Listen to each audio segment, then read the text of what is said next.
오늘 본문은 열왕기상 2장 말씀입니다. 여러분 혹시 아도니아에 대해서 잘 아시나요? 저는 그 아도니아라는 이 인물을 언제 알았냐면 초등학교 때 처음 알았어요.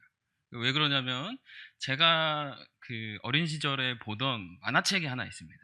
재미있는 성경 만화 이렇게 돼 있는 97년도부터 99년도까지 약 3년 동안 출간이 됐던 되게 오래된 만화책이에요. 구하고 싶은데 구할 수가 없는 만화책입니다. 제가 그 말씀이 열왕기상 1장부터 열왕기하 12장까지의 내용을 담고 있는데, 제가 열왕기상에서 열왕기하 12장까지의 내용은 그 만화책의 내용으로 다 외우고 있어서 내용이 다 기억이 나요. 대신 말씀이 어땠는지 기억이 안 나요. 어릴 때 보던 거니까. 그러다 보니까 언제 한번 아도니아라는 인물에 대해서 한번 설교를 해봐야겠다라는 생각을 한번 한 적이 있었어요. 그게 오늘이 된 것 같아요. 그래서 제가 제목을 어떻게 지을까, 어떻게 할까 하다가 아도니아의 미련으로 지었습니다. 이 미련에는 두 가지 의미가 담겨 있습니다. 오늘 말씀 속으로 우리가 함께 들어가면서 나눠보도록 하겠습니다.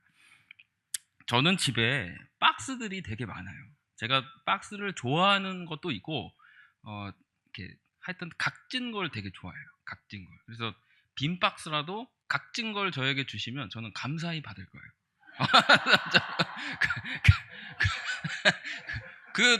저 이제 전도사님 이제 생일인데 뭐 드릴 게 없다 그러면은 카드 이런 거 안 쓰는 전화 카드 아시죠? 전화 카드 이제 쓸모가 없어진 뭐 교통카드, 신용카드 이런 거 그냥 주셔도 돼요.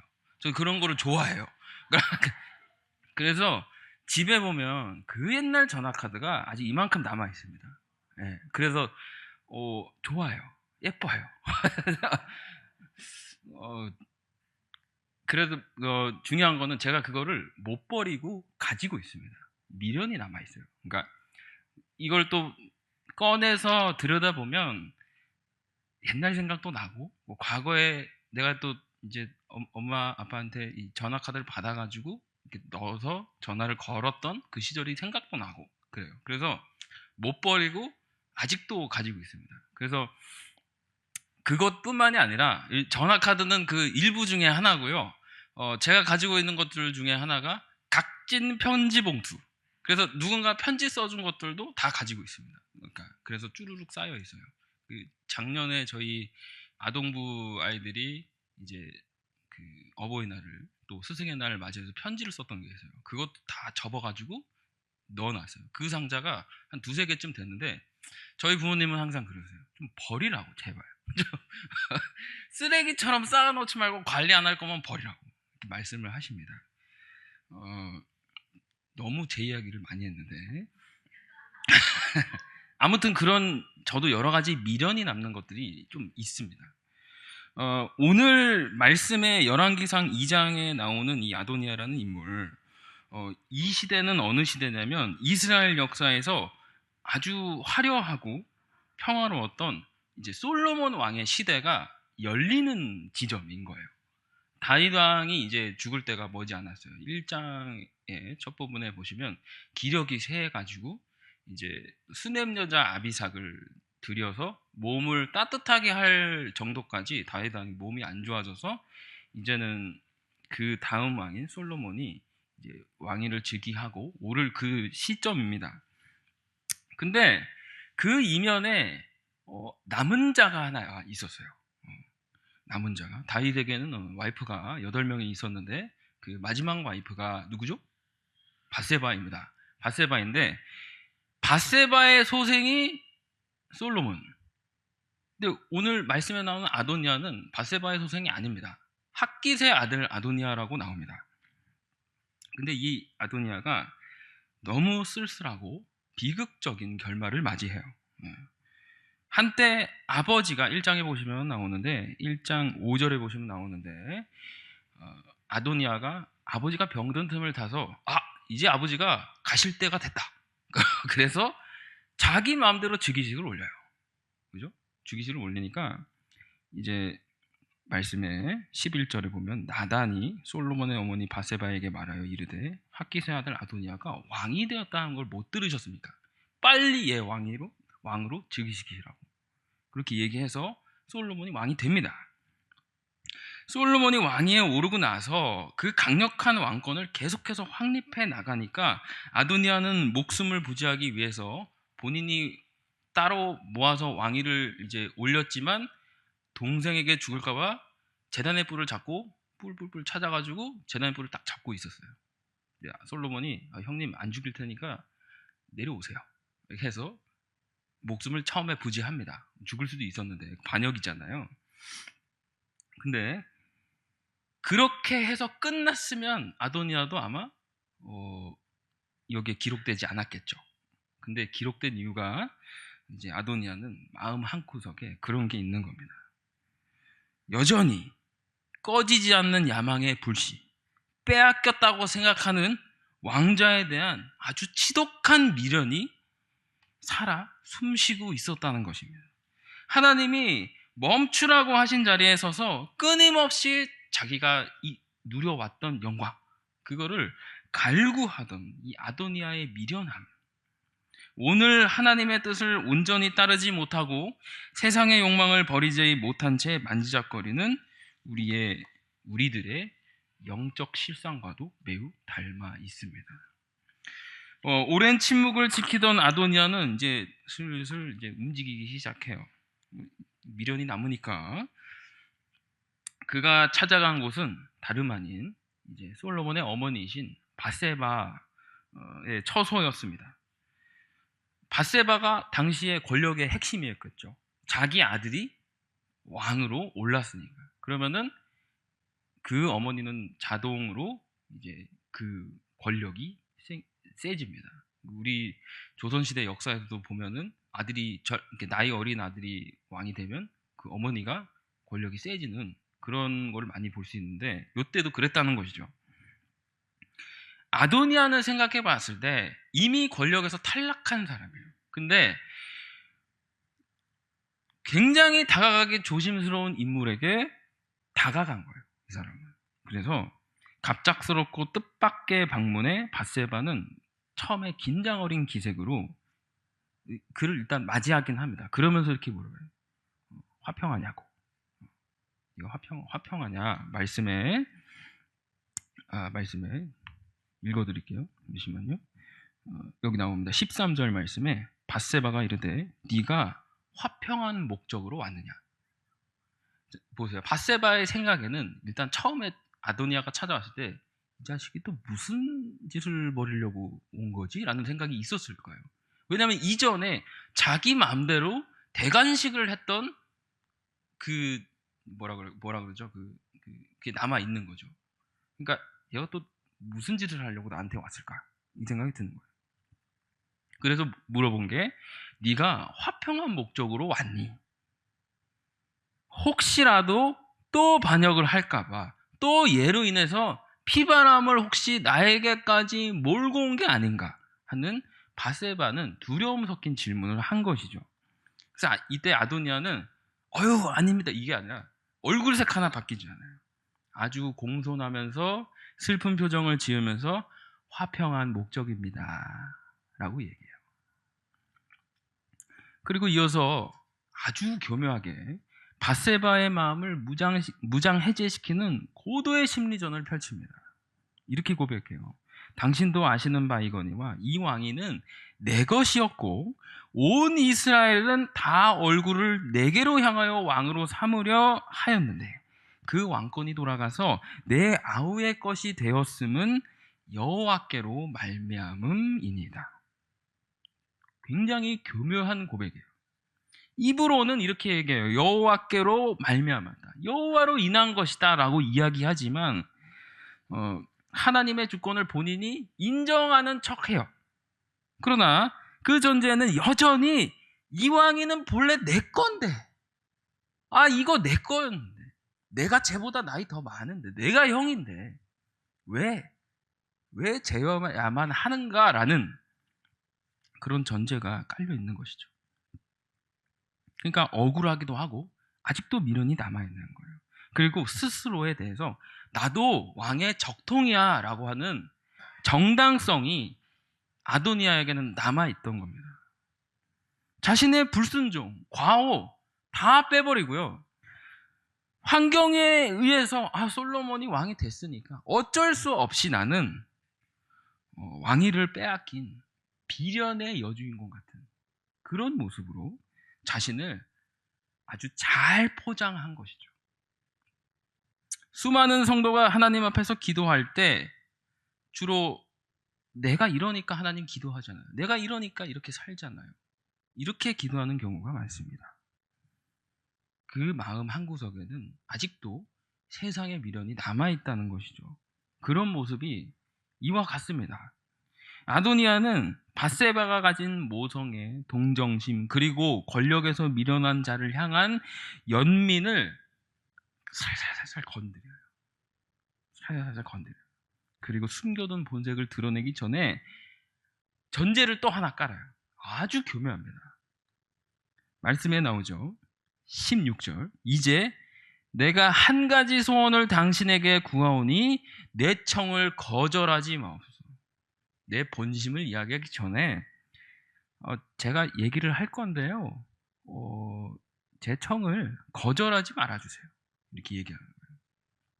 일단 약속을 하나 받아놓고 내 본심을 얘기하겠다. 밧세바가 말하라고 얘기합니다. 오케이, 얘기해 보세요. 이렇게 오케이 했어요. 하니까 아도니아의 입에서 마침내 아껴뒀던 하나의 요구가 흘러나옵니다. 그게 무엇일까요? 그것이 청하건대 솔로몬 왕에게 말씀하여 그가 수넴 여자 아비삭을 내게 주어 아내를 삼게 하소서. 왕이 당신의 청을 거절하지 아니하리이다. 되게 똑똑한 사람이에요. 교묘한데 똑똑한 사람이에요. 당신이 얘기하면 들어줄 겁니다 라고 얘기하는 겁니다. 수넴 여자 아비삭은 누구일까요? 1장에도 나오듯이 수넴 여자 아비삭은 다윗 왕이 노년에 기력이 다해서 뭐 일어날 힘도 없고 말할 힘도 없을 때 그의 몸을 따뜻하게 하고 마지막까지 가장 가까이서 수종을 들었던 처녀입니다. 말씀에 나와요. 말씀에 4절 말씀에 이 처녀는 심히 아름다워 그가 왕을 받들어 시중 들었으나 왕이 잠자리는 같이 하지 아니하였더라 나옵니다. 고대 근동 신학적 문화적 배경에서 그녀는 선왕 다윗의 마지막 후궁이자 왕실의 소유로 인식되는 상징적인 여인이에요. 아무튼 잠자리는 같이 하지 않았어도 왕의 소유라는 거죠. 따라서 아비삭을 아도니아가 자기 아내로 맞이하겠다는 거는 결혼 그냥 단순하게 내가 이 사람이랑 그냥 이 사람이 아름다우니까 결혼해야겠다 이 말이 아닙니다. 선왕의 권위를 이어받은 내가 적통이다. 솔로몬의 왕권에 내가 이 여자를 취해서 다시 한번 도전하겠다라는 반역인 거예요. 아주 정치적인 반역인 거죠. 그러나 밧세바는 이 요청 뒤에 숨겨진 그 깊은 진위를 파악하지 못했어요. 그죠? 권력 전쟁에서 패배하고 모든 것을 잃어버린 이 불쌍한 이 넷째 아들이 지나간 시절 아버지를 모시던 아름다운 여인을 그냥 흠모해서 이제 소원을 말하는 그런 연정 정도로 생각을 한 거죠. 밧세바는 순진하게 오케이 내가 가서 솔로몬 왕에게 가서 말씀드릴게. 이렇게 얘기를 합니다. 아도니아는 아마 제 생각에는 말씀에 나오진 않지만 아도니아는 돌아서면서 이렇게 웃음 지었을 수도 있어요. 네. 됐다, 드디어 됐다.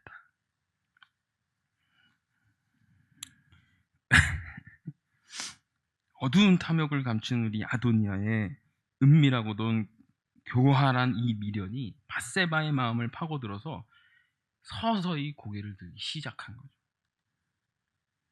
밧세바는 아도니아의 청을 전하기 위해서 솔로몬 왕의 처소로 향합니다.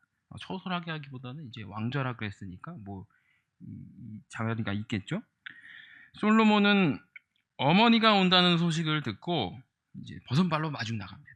어머니가 오신다니까 자리에서도 왕자에 앉아있지 않고 일어나서 어머니께 절을 올리고 어머니를 위해서 제 옆자리에 앉으시라고 이렇게 말합니다. 굉장히 중요한 자리예요. 옆에서 상석이거든요. 외견상으로는 부모를 공경하는 왕의 아름다운 성품과 아무런 분쟁도 없는 평화롭고 견고한 솔로몬 왕국의 은혜로운 단면이 펼쳐지는 것처럼 보여요. 어머니도 잘 맞이하고 이렇게. 하지만 이 따뜻한 풍경이 밧세바가 입을 여는 순간 풍비박산이 납니다. 밧세바는 왕에게 이렇게 얘기합니다. 똑같이는 아니더라도 비슷하게 얘기해요. 먼저 아도니아는 어떻게 얘기했냐면, 내가 한 가지 소원을 당신에게 구하오니 내 청을 거절하지 마옵소서, 이렇게 얘기합니다. 밧세바는 내가 한 가지 작은 일로 왕께 구하오니 내 청을 거절하지 마소서, 이렇게 얘기합니다. 여러분이 잘 생각을 해보셔야 됩니다.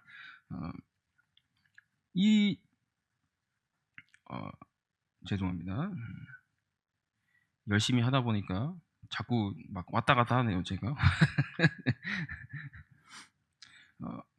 내가 한 가지 작은 일로 구하오니 내 청을 거절하지 마소서, 이렇게 얘기합니다.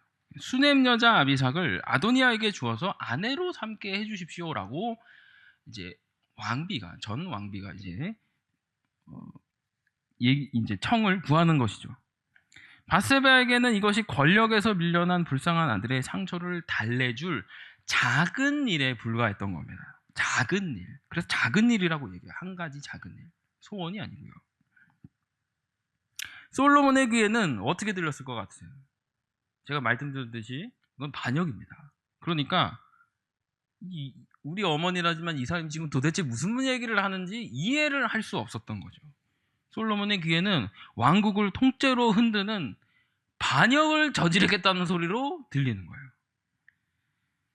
그러니까 밧세바가 무지했던 것과 밧세바가 그에게 너무 다정했던 게 도리어 아도니아의 음모가 왕궁의 심장부까지 거침없이 파고들도록 그 길을 열어준 꼴이 된 거예요. 여기서 우리가 신학적, 문화적 정황을 한번 살펴보면 고대 근동 사회에서 선왕의 여인을 취하는 행동은 혼인이 아니라고 합니다. 그것은 선왕이 가졌던 모든 정치적 권리, 왕위 계승권을 내가 공공연하게 이어받겠다는, 그러니까 지금 있는 솔로몬의 권력을 내가 찬탈하겠다라는 의미입니다. 그래서 아도니아는 겉으로는 여호와의 뜻에 순종한다, 여호와로 말미암았다, 이런 식으로 이야기는 했지만 속으로는 아주 영악하게도 선왕 다윗의 가장 가까운 상징이었던 아비삭을 본인이 소유함으로써 언제든지 솔로몬 너는 정통이 아니야, 내가 정통이야 라고 그렇게 도전할 수 있는 발판을 마련하려고 한 거예요.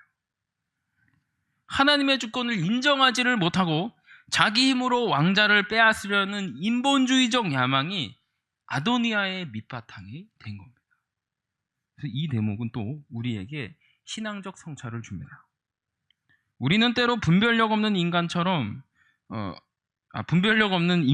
정과 또 다정함 때문에 영적 분별력을 잃어버리고 사탄이 틈탈 기회를 제공하기도 합니다.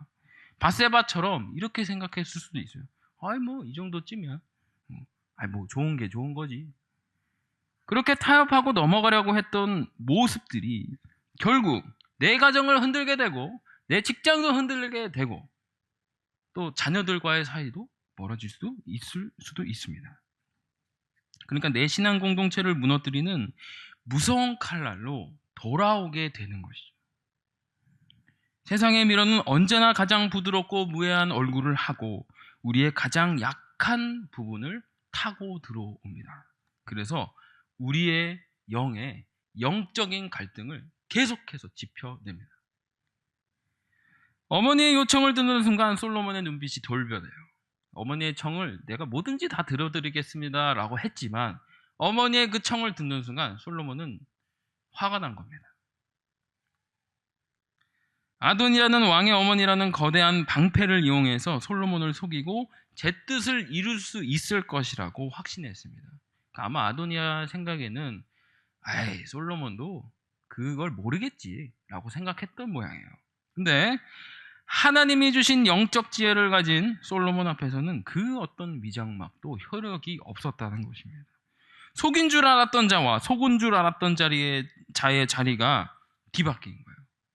뒤바뀌면서 수면 아래 감춰져 있던 그 불꽃 튀는 영적 투쟁과 탐욕의 실체가 드러나기 시작한 겁니다. 아도니아의 미련한 꾀가 왕국의 가장 깊은 곳에서 솔로몬의 엄중한 지혜와 정면으로 충돌하면서 이 비극을 향한 갈등이 최고조로 치닫게 됩니다.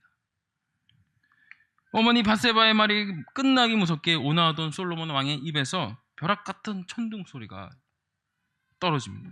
어찌하여 아도니아를 위하여 수냄 여자 아비삭만 구하십니까? 그는 나의 형이오니 그를 위해서 왜 왕권도 구하시죠?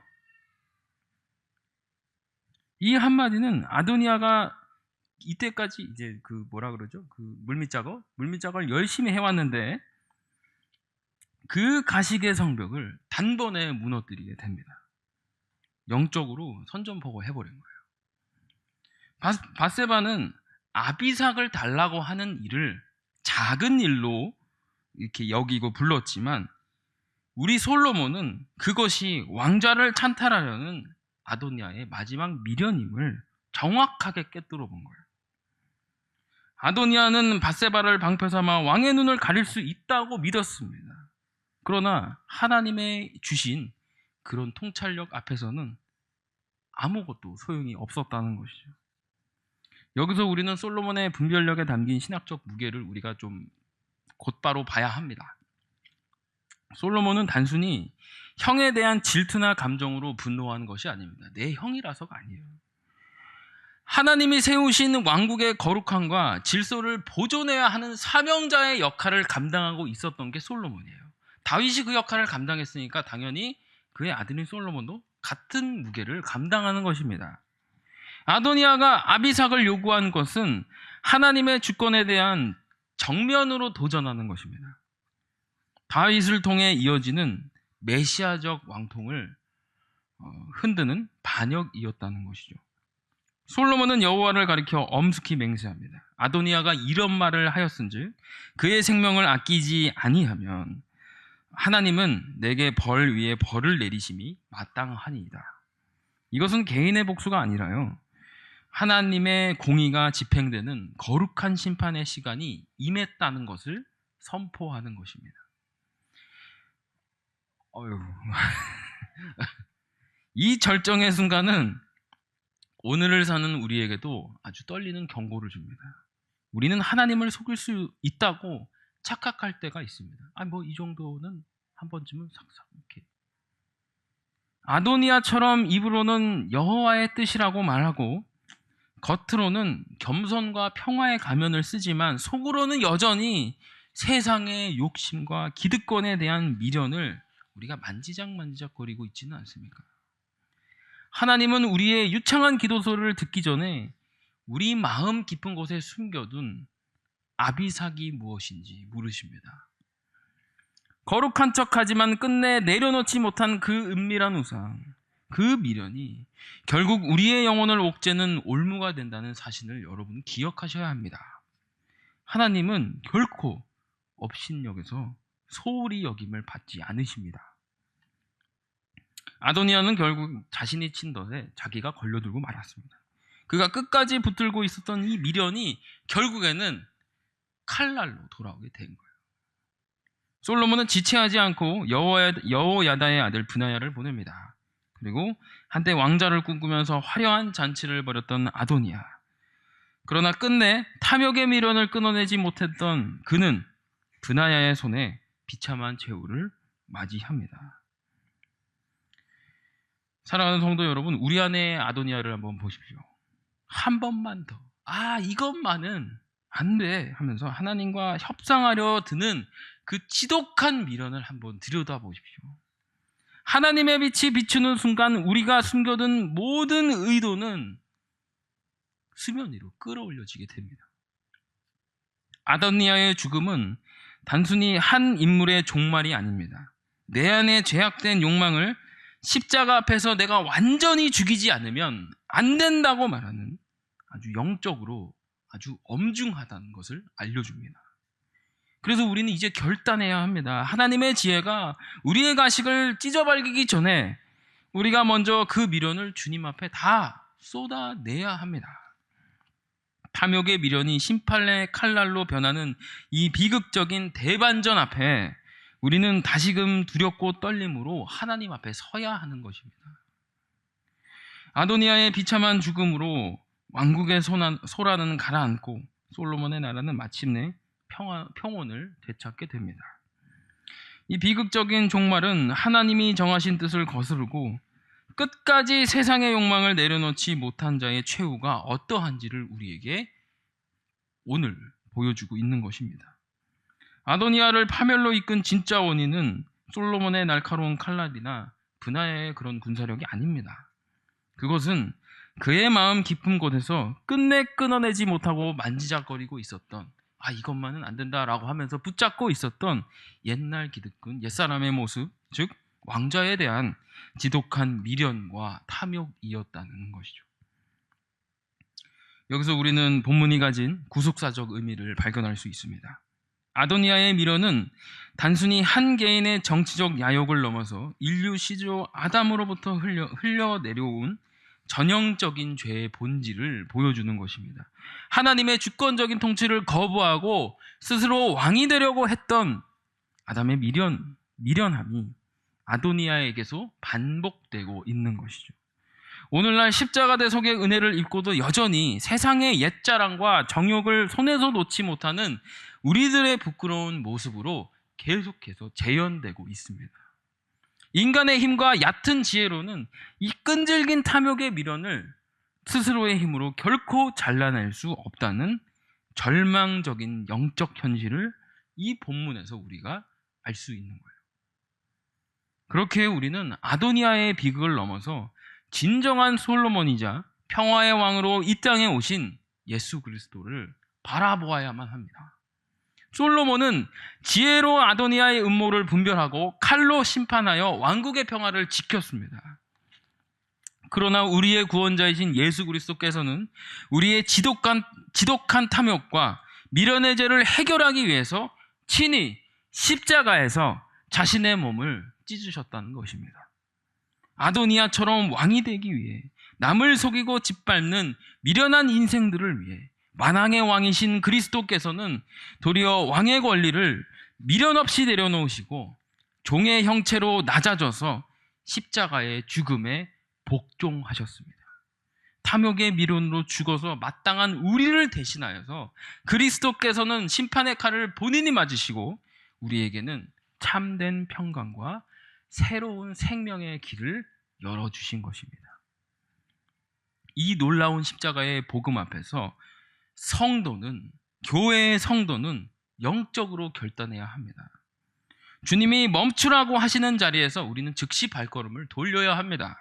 마음속으로 끊임없이 만지작거리던 은밀한 죄의 습관들, 세상의 허탄한 자랑을 예수 그리스도의 십자가 앞에 우리가 과감하게 못 박아야 합니다. 내 손에 쥔 미련한 탐욕을 미련 없이 내려놓고 오직 그리스도의 통치 아래 우리가 순종하며 복종할 때 주님은 세상이 줄 수 없는 신령한 은혜와 진정한 평안으로 우리의 삶을 채워주실 것입니다. 지나간 과거와 세상의 헛된 영광에 마음을 빼앗기지 않고 나를 위해 생명을 주신 예수 그리스도를 삶의 참된 주인으로 모시면서 오직 주님이 허락하신 자리에 감사함으로 전진하는 신실한 주님의 백성들이 다 되어야 합니다. 이제 말씀을 마무리하겠습니다. 열왕기상 2장은 아도니아의 비참한 죽음으로 막을 내립니다. 탐욕의 미련을 버리지 못해서 자기가 친 덫에 자기가 걸려 넘어진 한 인생의 마지막은 이토록 쓸쓸하고 허망합니다. 그러나 이 비극은 수천 년 전 이스라엘 왕궁에서 일어난 한 정객의 권력투쟁사로 끝나지 않습니다. 아도니아가 끝내 손에서 놓지 못했던 수냄 여자 아비삭은 오늘날 우리가 하나님보다 더 사랑하여서 마음 중심에 은밀하게 감춰둔 세상의 우상과도 너무나도 닮아있기 때문입니다. 인간은 누구나 내 삶의 주인 자리를 자처하고 선포하면서 스스로 왕이 되려고 했던 아담과 같은 유전자를 우리가 물려받았습니다. 그렇게 끊임없이 내 힘과 내 지혜로 내 인생의 왕자를 찬탈하려고 하는 그 미련한 시도를 계속해서 우리는 반복하고 있는 것이죠. 입으로는 우리가 여호와의 주권을 말합니다. 그러나 손으로는 아직은 그래도 지금은 필요해. 이렇게 행동하는 지독한 이중성은 우리 스스로의 결단이나 도덕적 노력으로는 결코 끊어낼 수 없는 아주 절망적인 것이죠. 그러나 그 절망의 끝에서 우리는 비로소 십자가를 바라보게 됩니다. 아도니아는 왕이 되기 위해서 남을 속이고 짓밟았습니다. 그러나 참된 평화의 왕이신 예수 그리스도께서는 도리어 우리의 왕권을 회복시켜 주시기 위해서 자신의 모든 권리를 미련 없이 내려놓으셨다는 것입니다. 탐욕의 미련으로 인해서 심판의 칼날을 맞아 죽어야 마땅한 우리를 대신하여서 만왕의 왕께서 친히 십자가에서 그 저주의 칼을 온몸으로 받아내셨습니다. 그 보혈의 은혜가 있기에 우리는 비로소 집착과 탐욕의 사슬을 끊고 주님의 온전한 통치 아래로 걸어 들어갈 자유를 얻게 된 것입니다. 사랑하는 성도 여러분, 이제 내 손에 쥐어진 허탄한 미련을 십자가 앞에 쏟아내십시오. 미련을 가지지 마시고 미련 없이 쏟아내십시오. 내가 왕이 되려는 교만을 멈추고 예수 그리스도를 내 삶의 진정한 주인으로 모셔드리면 비로소 세상이 줄 수 없는 하늘의 신령한 평강과 은혜가 우리의 삶을 지배할 줄로 믿습니다. 오직 주님이 허락하신 자리에 감사하면서 날마다 믿음의 경주를 완주하는 신실한 주님의 백성들이 다 되시기를 소망합니다. 기도하겠습니다.